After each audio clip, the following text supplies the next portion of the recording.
Everyone, ಮತ್ತೊಮ್ಮೆ ಕ್ರಿಯಾನ್ಸ್ ಸ್ಟಾರೋಗೆ ಸ್ವಾಗತ. ಇವತ್ತಿನ ರೀಡಿಂಗ್ನಲ್ಲಿ ನೀವು ಅವ್ರನ್ನ ಯಾಕೆ ಇಷ್ಟಪಡ್ತಾ ಇದ್ದೀರಾ, ಅವರು ನಿಮ್ಮ ಬಗ್ಗೆ ಯೋಚನೆ ಮಾಡ್ತಾ ಇದ್ದಾರಾ ಹಾಗೆ ಕೇಳೋಣ. ಇದೊಂದು ಟೈಮ್ಲೆಸ್ ಜನರಲ್ ರೀಡಿಂಗ್ ಆಗಿರುತ್ತೆ, ಹಾಗೆ collective ಎನರ್ಜಿನಲ್ಲಿರುತ್ತೆ.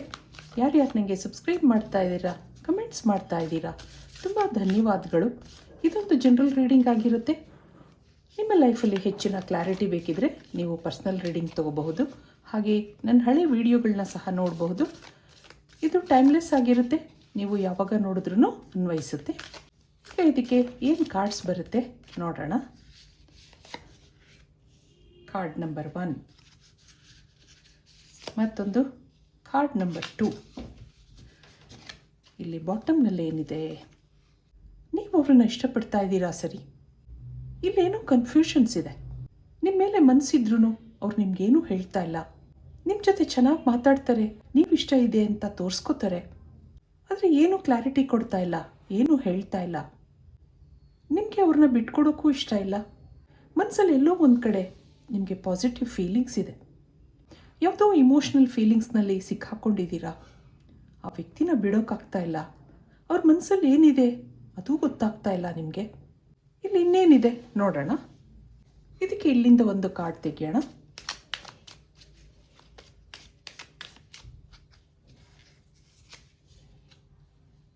This could be the one.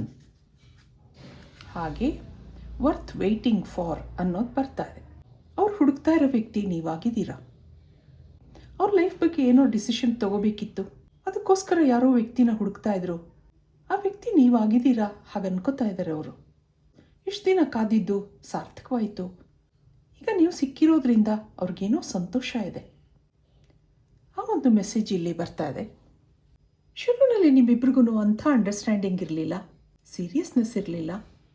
ನಿಮಗೂ ಇಲ್ಲಿ ಕನ್ಫ್ಯೂಷನ್ ಇದ್ದಿದ್ದರಿಂದ ಹೆಚ್ಚು ಆ ವ್ಯಕ್ತಿನಲ್ಲಿ ಅಟ್ಯಾಚ್ಮೆಂಟ್ ಬೆಳೆಸ್ಕೊಳ್ಳೋಕ್ಕೆ ಇಷ್ಟ ಇರಲಿಲ್ಲ ನಿಮಗೆ. ಆದರೆ ಅವ್ರು ಯಾವಾಗಲೂ ನಿಮ್ಮ ಹಿಂದೆ ಮುಂದೆ ಸುತ್ತಾಡ್ತಾ ಇದ್ರು, ಯಾವಾಗಲೂ ನಿಮ್ಮನ್ನು ಅಬ್ಸರ್ವ್ ಮಾಡ್ತಾ ಇದ್ರು. ನಿಮ್ಮ ಬಗ್ಗೆ ಹೆಚ್ಚು ತಿಳ್ಕೋಬೇಕು ಅನ್ನೋ ಕ್ಯೂರಿಯಾಸಿಟಿ ಇತ್ತು. ಯಾವುದೋ ನಿಮ್ಮ ಬಿಹೇವಿಯರ್, ನಿಮ್ಮ ಸ್ವಭಾವ ಅವ್ರಿಗೆ ಇಷ್ಟ ಆಗ್ತಾ ಇತ್ತು. ಇದಕ್ಕೆ ಟ್ಯಾರೋ ಕಾರ್ಡ್ಸಿಂದ ಏನು ಬರುತ್ತೆ, ಮೊದಲು ನಿಮ್ಮ ಎನರ್ಜಿ ನೋಡೋಣ. ಏನಿದೆ, 5 ಆಫ್ ವ್ಯಾಂಡ್ಸ್, ಹಾಗೆ ಕಿಂಗ್ ಆಫ್ ವ್ಯಾಂಡ್ಸ್, ಮತ್ತೊಂದು ಕ್ವೀನ್ ಆಫ್ ಸಾರ್ಡ್ಸ್.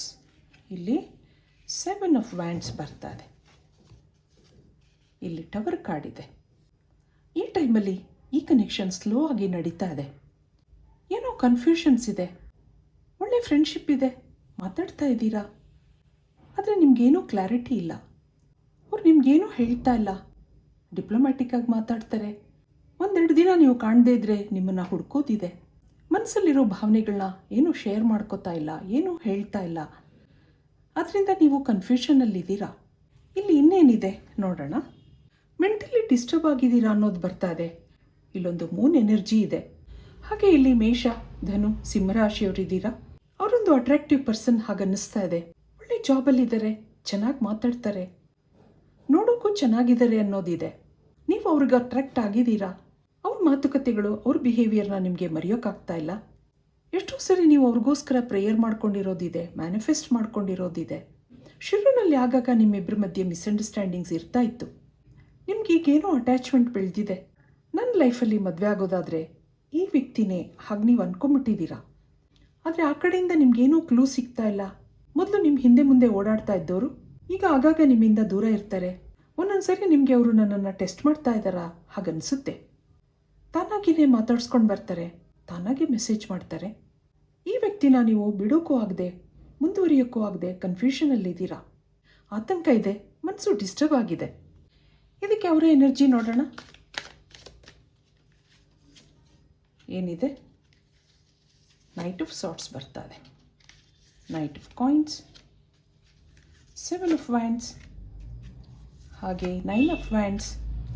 ಇಲ್ಲೊಂದು 3 ಆಫ್ ಸಾರ್ಟ್ಸ್ ಇದೆ. ಬಾಟಮ್ನಲ್ಲೂ ಟವರ್ ಕಾರ್ಡ್ ಬರ್ತಾ ಇದೆ. ಇಬ್ಬರ ಎನರ್ಜಿನೂ ಸೇಮ್ ಇದೆ. ಅವರು ಮೆಂಟಲಿ ಡಿಸ್ಟರ್ಬ್ ಆಗಿದ್ದಾರೆ ಅನ್ನೋದು ಬರ್ತಾ ಇದೆ. ಅವ್ರು ಯಾಕೆ ಡಿಸ್ಟರ್ಬ್ ಆಗಿದ್ದಾರೆ ಕೇಳೋಣ. ಕೆಲವರು ಇಲ್ಲಿ ಒಟ್ಟಿಗೆ ಕೆಲಸ ಮಾಡ್ತಾ ಇದ್ದೀರಾ ಹಾಗನ್ನಿಸ್ತಾ ಇದೆ. ಇಲ್ಲಿ ಮಿಥುನ್ ರಾಶಿ, ತುಲಾ ರಾಶಿ, ಮೀನ ರಾಶಿಯವರು ಬರ್ತಾ ಇದ್ದೀರಾ. ಮನಸ್ಸು ಏನೋ ಒಡೆದಿದೆ, ಏನೋ ಬ್ರೋಕನ್ ಫೀಲ್ ಆಗ್ತಾ ಇದೆ. ಇಲ್ಲಿ ಏನೋ ಕಂಟ್ರೋಲಿಂಗ್ ಎನರ್ಜಿ ಇದೆ. ನೀವು ಇಷ್ಟ ಇದ್ದೀರಾ, ನಿಮ್ಮ ಜೊತೆ ರಿಲೇಷನ್ಶಿಪ್ ಮುಂದುವರಿಸಬೇಕು ಅನ್ನೋ ಆಸೆ ಇದೆ. ಆದರೆ ಏನೋ ಕಂಟ್ರೋಲಿಂಗ್ ಎನರ್ಜಿ ಇದೆ. ಈ ಟೈಮಲ್ಲಿ ಡಿಸ್ಟರ್ಬ್ ಆಗಿದ್ರೂ ಅವರ ಯೋಚನೆಗಳಲ್ಲಿ, ಅವರ ನೆನಪುಗಳಲ್ಲಿ ನೀವಿದ್ದೀರಾ. ಒಳ್ಳೆ ಜಾಬ್ ಇದೆ, ಲೈಫಲ್ಲಿ ಸೆಟ್ಲ್ ಆಗಬೇಕು ಅನ್ನೋದಿದೆ. ಲೈಫಲ್ಲಿ ನನ್ನನ್ನು ಅರ್ಥ ಮಾಡ್ಕೊಳ್ಳುವಂಥ ವ್ಯಕ್ತಿ ಬೇಕು ಹಾಗನ್ನಿಸ್ತಾ ಇತ್ತು ಅವ್ರಿಗೆ. ಯಾಕೋ ಏನೋ ನಿಮ್ಮ ಪರಿಚಯ ಆದಮೇಲೆ ನಿಮ್ಮಲ್ಲಿ ಆತ್ಮೀಯತೆ ಬೆಳೆದಿದೆ. ನಿಮ್ದು ಯಾವುದೋ ಸ್ವಭಾವ ಅವ್ರಿಗೆ ಇಷ್ಟ ಆಗ್ತಾ ಇದೆ. ನೀವು ನೋಡೋಕ್ಕೆ ಚೆನ್ನಾಗಿರ್ಬೋದು, ಎಫಿಷಿಯನ್ಸಿ ಇದೆ, ಹಾಗೆ ಫಿನಾನ್ಷಿಯಲಿ ಇಂಡಿಪೆಂಡೆಂಟ್ ಆಗಿದ್ದೀರಾ. ಇವೆಲ್ಲ ಅವ್ರಿಗೆ ಇಷ್ಟ ಆಗ್ತಾ ಇದೆ. ಇದಕ್ಕಿಂತ ಒಳ್ಳೆ ವ್ಯಕ್ತಿ ಬೇಕಾ ಹಾಗನ್ನಿಸ್ತಾ ಇದೆ ಅವ್ರಿಗೆ. ಇಬ್ಬರ ಮಧ್ಯೆ ಏನೋ ಡಿಫ್ರೆನ್ಸಸ್ ಇದೆ. ಅದು ಫ್ಯಾಮಿಲಿ ಇಶ್ಯೂ ಆಗಿರಬಹುದು, ಕ್ಯಾಸ್ಟ್ ಅಥವಾ ರಿಲಿಜನ್ ಇಶ್ಯೂ ಆಗಿರಬಹುದು. ಏನೋ ಅವರನ್ನು ತಡೀತಾ ಇದೆ. ಇಷ್ಟಪಟ್ಟಿದ್ರೂ ಮಾನಸಿಕವಾಗಿ ಡಿಸ್ಟರ್ಬ್ ಆಗಿದ್ದಾರೆ ಅನ್ನೋದು ಬರ್ತಾ ಇದೆ. ಇದಕ್ಕೆ ಅವ್ರು ಇನ್ನೇನು ಯೋಚನೆ ಮಾಡ್ತಾ ಇದ್ದಾರೆ ಕೇಳೋಣ. ಅವ್ರ ಮನಸ್ಸಲ್ಲಿ ಏನು ಭಾವನೆಗಳಿದೆ ನಿಮ್ಮ ಬಗ್ಗೆ, ಏನು ಯೋಚನೆ ಮಾಡ್ತಾ ಇದ್ದಾರೆ? ಕಮಿಟ್ಮೆಂಟ್ ನೋಡಿದ್ರಾ? ಇಲ್ಲೊಂದು ಹೋಲ್ಡಿಂಗ್ ಬ್ಯಾಕ್, ಮತ್ತೊಂದು ಡಿಟ್ಯಾಚ್ಮೆಂಟ್, ಮತ್ತೊಂದು guilty. I feel pain from the damage I have caused. ಏನೋ ಗಿಲ್ಟ್ ಫೀಲ್ ಆಗ್ತಾ ಇದೆ. ನಿಮ್ಮ ಮನಸ್ಸಲ್ಲಿ ಆಸೆ ಹುಟ್ಟಿಸಿದ್ದಾರೆ, ನಿಮ್ಮ ಜೊತೆ ಚೆನ್ನಾಗಿ ಮಾತಾಡೋದು, ನಿಮಗೆ ಹೆಲ್ಪ್ ಮಾಡೋದು, ಹಾಗೆಲ್ಲ ಮಾಡಿ ನಿಮ್ಮಲ್ಲಿ ಆಸೆ ಹುಟ್ಟಿಸಿದ್ದಾರೆ. ಈಗ ಏನೂ ಮಾಡಲಾರ್ದಂಥ ಪರಿಸ್ಥಿತಿನಲ್ಲಿದ್ದಾರೆ. ಗಿಲ್ಟ್ ಫೀಲ್ ಆಗ್ತಾ ಇದೆ. ಇದನ್ನು ಮುಂದುವರ್ಸೋಕ್ಕೂ ಆಗ್ತಾ ಇಲ್ಲ ಹಾಗನ್ನಿಸ್ತಾ ಇದೆ ಅವ್ರಿಗೆ. ಮೊದಲೇ ನಿಮ್ಮ ಹತ್ರ ಇದನ್ನೆಲ್ಲ ಡಿಸ್ಕಸ್ ಮಾಡಬೇಕಿತ್ತು ಹಾಗೆ ಅನ್ಕೋತಾ ಇದ್ದಾರೆ. ಏನೋ ಅವ್ರನ್ನ ತಡೆ ಹಿಡಿತಾ ಇದೆ. ಸರಿ, ಅವ್ರಿಗೂ ನಿಮ್ಮ ಜೊತೆ ಕಮಿಟ್ಮೆಂಟ್ ಮಾಡ್ಕೋಬೇಕು, ನಿಮ್ಮ ಜೊತೆ ಜೀವನ ಕಳಿಬೇಕು ಅನ್ನೋ ಆಸೆ ಇದೆ. Something is holding back. ಹಾಗಿರೋದ್ರಿಂದ ಅವ್ರ ಮನಸ್ಸಲ್ಲಿರೋದನ್ನೆಲ್ಲ ನಿಮ್ಮ ಹತ್ರ ಹೇಳ್ಕೋಬೇಕು, so that I could clear my mind ಹಾಗಿಲ್ಲಿ ಹೇಳ್ಕೊತಾ ಇದ್ದಾರೆ. ಸ್ವಲ್ಪ ಕಾಲ ನಿಮ್ಮಿಂದ ಡಿಟ್ಯಾಚ್ ಆಗಿದ್ದಾರೆ, ಮನಸ್ಸು ಡಿಸ್ಟರ್ಬ್ ಆಗಿದೆ, ಹಾಗಿರೋದ್ರಿಂದ ಸೈಲೆಂಟ್ ಆಗಿದ್ದಾರೆ ಅನ್ನೋದಿದೆ. ಇದಕ್ಕೆ ಏಂಜಲ್ಸಿಂದ ಏನು ಮೆಸೇಜ್ ಬರುತ್ತೆ ನೋಡೋಣ. ಒಂದೇ ಒಂದು ಮೆಸೇಜ್ ತೆಗೆಯೋಣ. ಇಲ್ಲಿ ಎಂಗೇಜ್ಮೆಂಟ್ ಅನ್ನೋದು ಬರ್ತಾ ಇದೆ ನೋಡಿ. ಮತ್ತೊಂದು express your love, go ahead and make the romantic gesture ಅನ್ನೋದು ಬರ್ತಾ ಇದೆ. ಏಂಜಲ್ಸಿಂದ ನಿಮ್ಗೇನು ಮೆಸೇಜ್ ಇದೆ ಅಂದಾಗ ಅವ್ರ ಪ್ರೀತಿನ ನಿಮ್ಮ ಹತ್ರ ಎಕ್ಸ್ಪ್ರೆಸ್ ಮಾಡ್ಕೋತಾರೆ ಅನ್ನೋದು ಬರ್ತಾ ಇದೆ. ನಿಮ್ಮ ಬಗ್ಗೆ ಅವರು ಯೋಚನೆ ಮಾಡ್ತಾ ಇದ್ದಾರೆ, ಮನಸ್ಸು ಡಿಸ್ಟರ್ಬ್ ಆಗಿದೆ. ಮುಂದೆ ಅವ್ರ ಮನಸ್ಸಲ್ಲಿರೋ ಭಾವನೆಗಳನ್ನ ನಿಮ್ಮ ಹತ್ರ ಎಕ್ಸ್ಪ್ರೆಸ್ ಮಾಡ್ಕೋತಾರೆ. ಇಲ್ಲೊಂದು ಎಂಗೇಜ್ಮೆಂಟ್ ಬರ್ತಾ ಇದೆ. Your love life is ascending to a higher level of commitment ಬರ್ತಾ ಇದೆ. ಇಲ್ಲೊಂದು ಎಂಗೇಜ್ಮೆಂಟ್ ಬರ್ತಾ ಇದೆ. ಸ್ವಲ್ಪ ದಿನ ಇಲ್ಲಿ ಸ್ಪೇಸ್ ಇರುತ್ತೆ. ಆ ಟೈಮಲ್ಲಿ ಅವರು ನಿಮ್ಮ ಬಗ್ಗೆ ಡಿಸಿಷನ್ ತಗೋತಾರೆ ಅಂತ ಅನ್ನಿಸ್ತಾ ಇದೆ. ಇದು ಇವತ್ತಿನ ರೀಡಿಂಗ್ ಆಗಿರುತ್ತೆ. ಮತ್ತೆ ಇಂಥದೇ ರೀಡಿಂಗ್ ಕೇಳಬೇಕು ಅನಿಸಿದ್ರೆ ನನ್ನ ವೀಡಿಯೋಸ್ನ ಲೈಕ್ ಮಾಡಿ, ಶೇರ್ ಮಾಡಿ, ಸಬ್ಸ್ಕ್ರೈಬ್ ಮಾಡಿ. Thank you for watching. Be happy always.